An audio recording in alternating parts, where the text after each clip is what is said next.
to talk with some guys from ACO, American Cornhole Organization, coming up in just a bit. Best and worst to get to as well. I've had two great interviews so far to this point. I say that to three with Stuart Grimm, Adam Sparks, and Tom Murphy, which you can find in the Bud Light Next Morning Rush podcast, Tommy. Got a lot coming up. It's a Hot Take Monday brought to you by Wheels RV, 5 miles west of exit 72 off of I-49 in Springdale. The best brands like Grand Design, Forest River, KZ, Heartland, Keystone, and Alliance, all at the best prices, and a lifetime warranty on every new RV that they sell at Wheels RV. 5 miles west of exit 72 off of I-49 in Springdale. Seek, explore, and discover with Wheels RV. All right, we're in Branson this morning. Big event going on this week, and I know a lot of us like to get out in the backyard or get at the tailgate, get at the campsite, and really enjoy some family time with Bago or Cornhole. But we got the world's best here in Branson this week for the World Championships, and Finn's back with us. If you remember the last time we were here, Finn was with us. How did that event go? And I know it's going to be a lot of fun this week, as now you brought in the best and the finest this week, for the event. Yeah, absolutely. We were here for what we call a major back in May over Memorial Day weekend. It's our final major tournament of the season. That went great, and we used probably 40% of the space we're going to be using this week, because this week I think we had a couple hundred players in. This time we're going to have all in, friends, family, and everything, about 1,000 people. So it should be a lot of fun. It's the world's best. It is. We're going to have our player of the season playoffs in some particular divisions, and we've already crowned some. So we're going to be here covering it head to toe. And we got Rich and Frank here with us. Rich, I don't think you were with us last time. No, they don't let me out very much. So they uncaged you for this. Rich, tell us what you do here with the ACO. Well, I'm with the marketing and the entertainment division of the ACO, sure. And I specifically do a show called Whole Nation with me and my wife. We produce it, and it kind of encompasses the entertaining side of the sport. Now, I remember, and you look familiar the minute you walked in. I know that face, and I hadn't been in jail recently. I don't think you have either. So I don't think it's familiar. You were on a show called Hardcore Pawn. Pawn, yes. That was out of Detroit, if I remember. I remember watching some of those episodes, and had a dad, a son, and a daughter, I think, that ran the pawn store there. Well, they didn't run it. They just kind of took advantage of all the running I did. So how did you get from that to here? Luck, I guess. Well, Frank said something to me years ago when I first met him, and he said, "I want you to come and experience the ACO." And I was like, "What the heck is this guy talking about? I don't get it." And then he brought me out to one of the events. It was my first experience to Worlds 14 in Vegas, I believe. Yeah. Mm-hmm. And immediately when I walked into the venue, I understood what he meant. Yeah. Everybody welcomed me with open arms. It was just a larger extension of my own family. And unless you really experience it, you don't know. I could talk till I'm blue in the face and explain it to you, but until you experience it, like Frank said, you're not going to know. Well, and that's something we talked about when you all were here last time, is we wanted you to come down and pitch some bags and meet some folk. But I think you had to bust out and get home for yet another event. But hopefully you'll get an opportunity when you get off today is come down, because the convention center, we got both rooms now being set up. So you'll get to come down and kind of get a feel for it and pitch on those boards and bags. So we'd love to have you come down there and experience it, as Rich was saying. Finn, you told us something last time. I forget the number, but how many states were represented? Because people from all over. Do you have that? We have, I think, 32 states represented here at this tournament. And honestly, it'd be more probably, but for gas prices, I think to a certain degree is holding some people back. But and airline travel has become a complete crapshoot. So you don't even, I mean, they might have left last Thursday and may not even get here in time to be here. So, but I think, a major, just Cedar Rapids, Iowa, or Kearney, or wherever we go, there'll be 11 or 12 states represented at just a major tournament, but over 30 here coming to go at it. So why Branson? I mean, you guys could probably go anywhere with an event this size. Why do y'all choose Branson as your place to host this? And Frank can speak to this. He's spent since 2005 developing these relationships with different CVBs and folks like Stuart and Tara here. But we did what we called a Pro Series event that we shot for a TV production last year. Loved this space, and so he's worked out. So we'll do our final major here, Memorial Day, every year as long as they'll have us. we do rotate where the World Championships go. So it just so happened that we were here in May. We're back for this year. Okay. But next year we'll be making the announcement very soon as to where we'll have the Worlds. Next year we've been everywhere from Vegas. We'll go Owensboro. There's a lot of different cities right now that he's actually talking to, and we try to keep a rotation. And it's such a great family place, and, you know, you can find different events and so much to do. There's whether it's an amusement park at Silver Dollar City, the water with the trout fishing on Taneycomo, or you can go to the lake in Table Rock. There's great restaurants. Great. I mean, we're in one of the finest hotels you're going to stay in right here. So there's so much to see and do, Rich. There is, and that's part of the thing that Frank has put together for the Worlds every year is a lot of the families are involved in traveling because it takes a lot of traveling to do what these pros do in cornhole every year. So their families follow them around the country when they're going to the majors. So he wants to be able to make sure that the place that we go to, that we have Worlds because we are spending a week here, has something for the entire family, not just for the players that are going to be out on the courts. Yeah, I've watched some of this since we were here in May. I've kind of paid more attention to when it's on TV and you can see it. And one of the things, kind of like tennis, you know, where regardless of male or female, regardless of age, you know, it's about the touch, it's about the feel, and really anyone, you know, there's not a strength difference, there's not a height difference. It's about that specific feel, and really anybody from any age, size, height, weight, strength can compete. It's about getting your butt kicked by a 10-year-old. Exactly, that's what I'm saying. Yeah. I thought you were kind of like tennis or golf. I thought you were going to say it's like tennis, where you're like 2 hours later, like, am I still watching this? My knee hurts all of a sudden. But what I'm saying, you know, if you can hone that skill in, it doesn't matter if you're 17 or 77. Right. You can be competitive at this. And I've been beat by each one of them. Yeah, you can knock it down to 77. We've got kids now that are launching the bag, you know, 27 feet and getting it in the hole. And it's not long. It's not going to be long. We crown what we call the king or the queen of cornhole. Well, whoever wins the singles division. It's not going to be long before we have a junior and under 18 be at the top person in the sport. It very well could be this year. So my question to what he just made, is it more embarrassing to lose to a 77-year-old or a 10-year-old? What do you hate more? Because I have so much experience in all of that. It's hard for me to choose which one I hated the most. Yeah. Well, I played, I think I was in Augusta, Georgia, and I don't play. I'm just the announcer, so I'm not really very good. But Frank says, oh, come on, I'm putting you in the tournament. We're not, you know, blah, blah, blah. So I went out and I got beat by, I think, an 8-year-old. My first game out, didn't score a point. And then I got beat by a guy we call Slow Ride, and Slow Ride's mama. She whooped me. I didn't score a point. I didn't score a point until Bradenton, Florida last year in the Lifetime member. I'm a Lifetime member because I got the tattoo. Yeah. So I have the ACO tattoo, but there's 80-some of us. And so I got in that tournament, and I won my first game the way I like to win.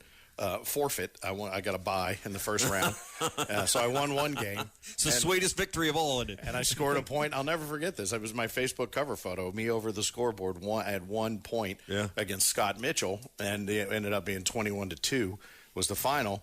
How did you ever get 2, right? Well, I walked up on him later, and I found out he kind of gave me that one. I was dancing around. I'm like, I got 2 points. I got 2 points. And I finally goes, I kind of gave it. Stuart was telling us earlier that he had his just normal toss the bag technique, and then he learned how to spin it. Spin it, yeah. And he started doing that. Now, I don't, in no way, shape, or form, the friends that I play with competitive and can compete at this, but we do have a bunch of us have the hold technique where you just grab it by your thumb and your index finger. Some spin it. Some guys throw it really high up in the air. It's crazy to see the different varieties. I mean, you think, there's just one way to throw a bag.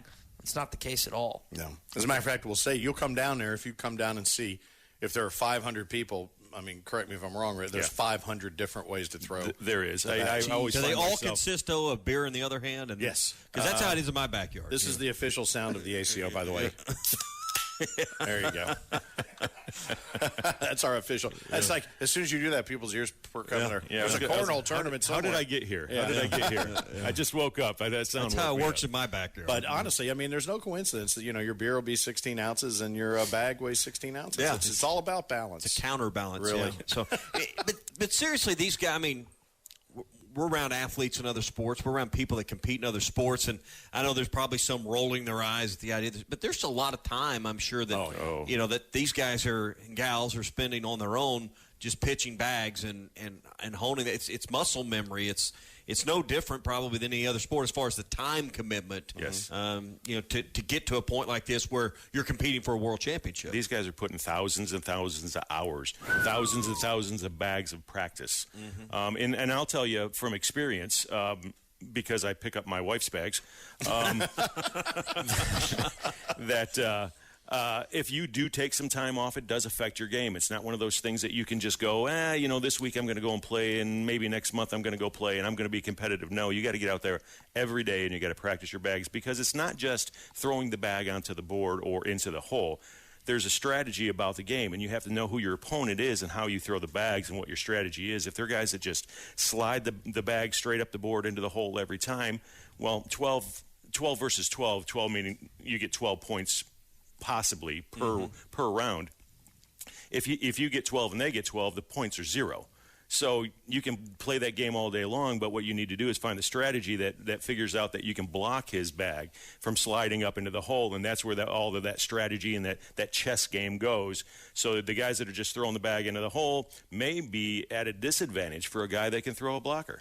My strategy might be just screaming and yelling, Noonan, or something like that during their bag. That might be the only strategy I might have that would maybe have an effect on it. Well, and I think the other thing, too, that the technology of the bags, there are more, if this puts it in perspective, the number of different types of bags is now almost equal or more than the number of craft beers that are out there. I mean, there's so many different styles of bags with a slick side and a stick side and different things. And the different mixture of the resins pellets, inside of the bags make a difference and on the way they react to the board. Well, some are very hole friendly. They'll get up there, and I always call that the Salvador Dali. It's like the dripping clock. It's going to find its way in. Some are heavier or not. They feel kind of heavier, thicker, or whatever till they're broken in, and they stick maybe more. So, but what's crazy is, and to Rich's point, you got your slide shot, you got your block shot, you got your airmail, the one that up. So you've got friends that have figured out an airmail, how to get it up and over. Oh, yeah. And a push shot. So you can put your bag in front to block, and then you can push and take your bag in. But these younger players have just developed this roll shot now, and it has everything to do with the way you grip the bag and let it go out of your hand. Instead of having to shoot the airmail, which can be risky because you can go off the back, they'll hit in front, it'll roll up over the blocker bag and into the hole. So they can do that on purpose. So what I've learned in the last minute is what me and my buddies are doing in the backyard is not even approaching amateurish yet. We have no clue what's going on. But it's okay. But you're having fun. We're having fun. And I think that's the point of the whole thing. Because 27 feet, and the hole is how big? 6-inch diameter. Yeah. And 27 and the bag feet is 16 ounces? 16-ounce bag. Yeah, there's a lot more that goes into this than just making sure the beer's cold.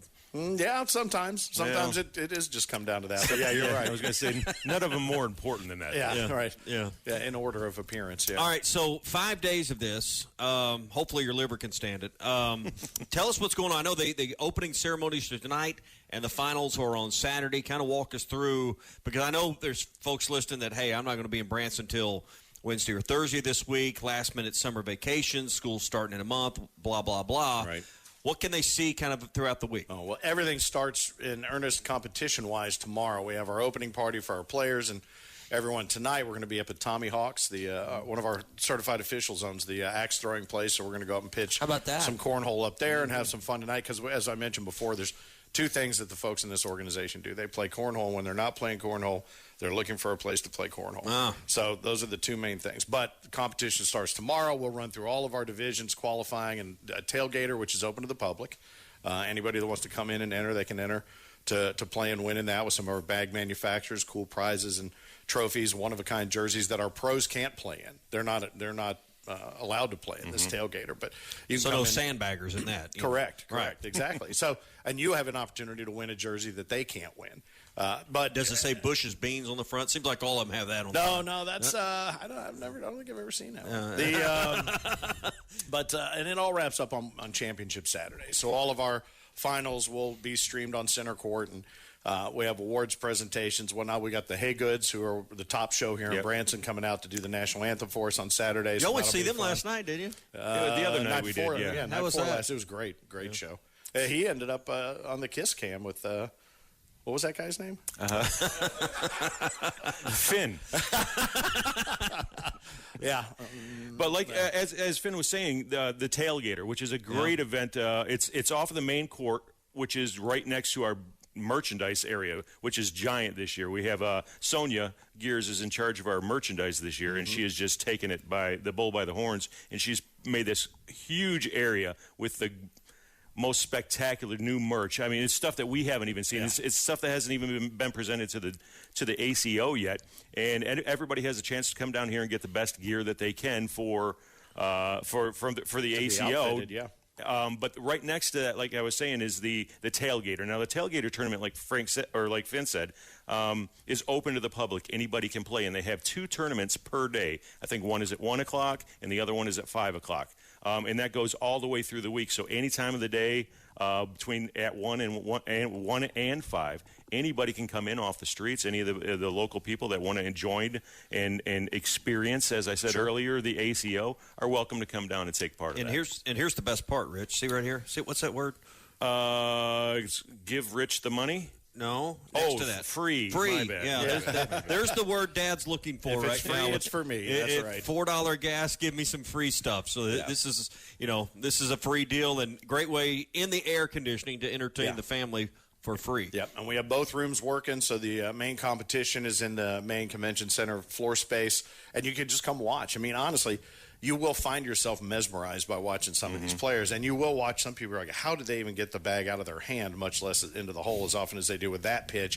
And then you go over here and, like you said, watch an 8-year-old just kick everybody's ass back into. I'm just hoping to hit the board. There should be a disclaimer here, though, because I will tell you, it is the most addicting sport that you will ever play in your life. Once you start throwing a bag, it's over. It's over. Just letting you know. Absolutely. Well, I always talk about, and I guess maybe, Tommy, to your point, I have my own series of bags. One of our manufacturers is nice to make a series. They're called carpet burns. Yeah. And they're never in danger of getting splinters. No. I'll just tell you that because they're very rarely on the wood. So our games might take a while because it might take a while for anyone to score and get to that point. You and I will start this morning as if we're done by Saturday. Yeah, exactly.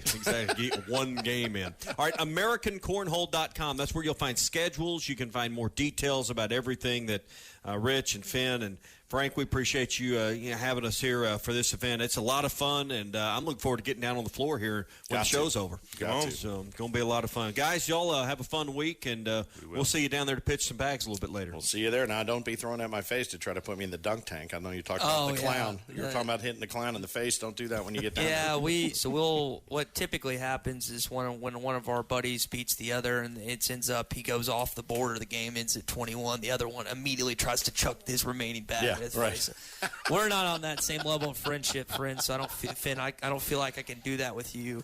But yeah, we've had some like the pellets have gone in someone's like eye before. Oh, is that right? Yeah.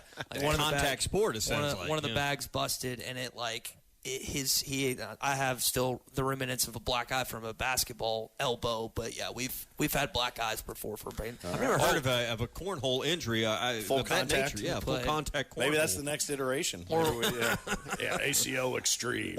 Or when you win and you're double fisting and you leave a certain area vulnerable and you just leaves you right for the picking to get pegged right there. So we're pretty intense about our cornhole, but that's just because we're stupid 27-year-olds. So right on. Well, we'd love to have you down. Come on. All right, we'll be down there in just a little bit. So, is beer cold yet? Oh, yeah. It's always cold. It's always cold. That was the first thing we did when we got here. There you go. I think we bought all the ice between home and here. You can never have too much ice. My kind of guys. Again, AmericanCornhole.com, Ty, for all the details for the week ahead. Partners at BetOnline continue to be the #1 source for all your betting needs and sports info. Find all the latest odds, news, and sports developments, including this year's Wimbledon Finals, Major League Baseball, the latest fighting news, and even next season's early NFL futures. Head to the website or use your mobile device to sign up today to receive your 50% welcome bonus on your first deposit. Just use our promo code BLEAV. That's BLEAV to get the bonus and get into the action. Bet online, where the game starts.